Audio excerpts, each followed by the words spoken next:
Možná si říkáš, proč se pořád všude mluví o rychlosti webu.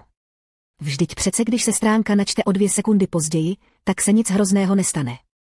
Jenže pro návštěvníky to funguje úplně jinak. Dneska jsme zvyklí na to, že všechno běží rychle.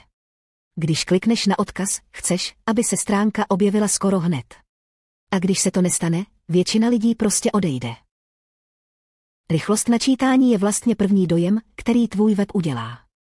Pokud se stránka načítá dlouho, už na začátku působí pomalu, neohrabaně a neprofesionálně. A dnes, když máš konkurenci na jeden klik, lidé opravdu nemají trpělivost čekat. Statistiky ukazují, že každá další sekunda načítání znamená méně návštěvníků a kratší dobu, kterou na webu stráví.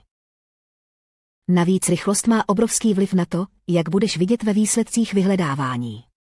Google i další vyhledávače chtějí doporučovat weby, které návštěvníkům nabídnou dobrý zážitek. A rychlý web rovná se spokojenější uživatel.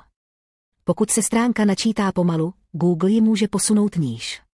Takže rychlost není jen o pohodlí, ale i o tom, kolik lidí tě na internetu vůbec najde. Rychlý web také přináší lepší konverze. To znamená, že lidé častěji kliknou na tlačítka, vyplní formuláře nebo provedou nákup.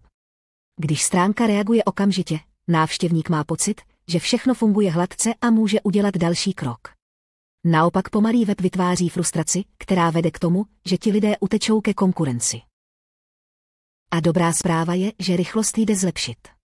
Stačí optimalizovat obrázky, použít cache plugin, kompresy nebo třeba CDN. Každý malý krok se počítá. Rychlost webu je jednoduše základ, ovlivňuje návštěvnost, SEO, prodeje i to, jak lidé vnímají tvoji značku. Když pochopíš její důležitost, pochopíš i to, proč se o ní tolik mluví.